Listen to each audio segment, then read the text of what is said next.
Dobro večer, dame i gospodo. Pa evo, pre svega želeo bih da čestitam ovom kolegi na pobedi. Utakmica sa puno golova, otvorena, sa sasvim dva različita poluvremena što se tiče nas. U prvom poluvremenu smo imali i šanse, i vojstvo, i igru, i u drugom poluvremenu se sve to srušilo.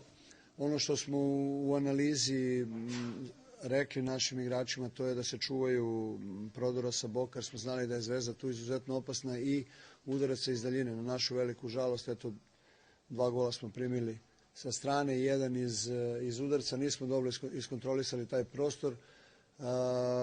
Kažem, totalno 2 različita poluvremena. Napravit ćemo analizu i vidjeti šta se desilo u drugom poluvremenu, da naša igra se tek tako sruši.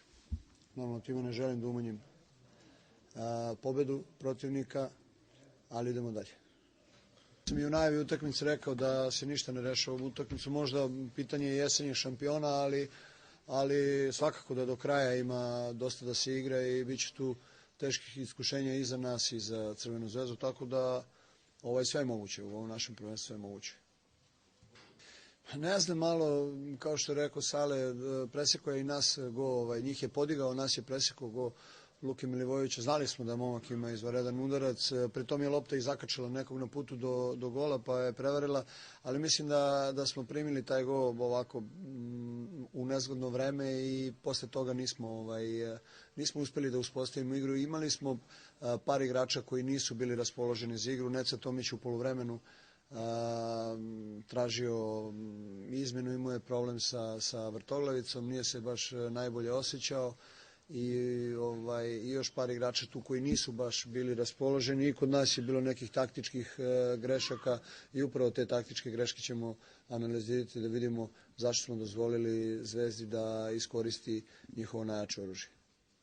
U svakom slučaju uvek igrate onoliko dobro koliko vam to protivnik dozvoli.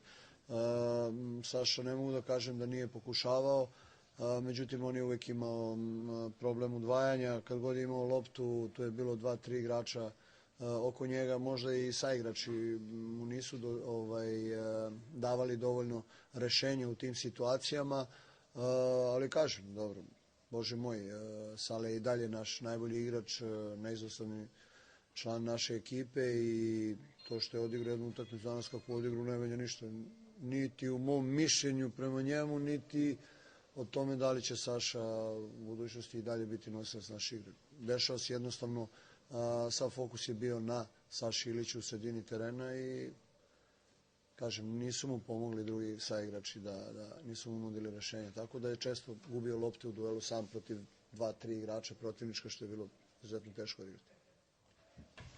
Sada.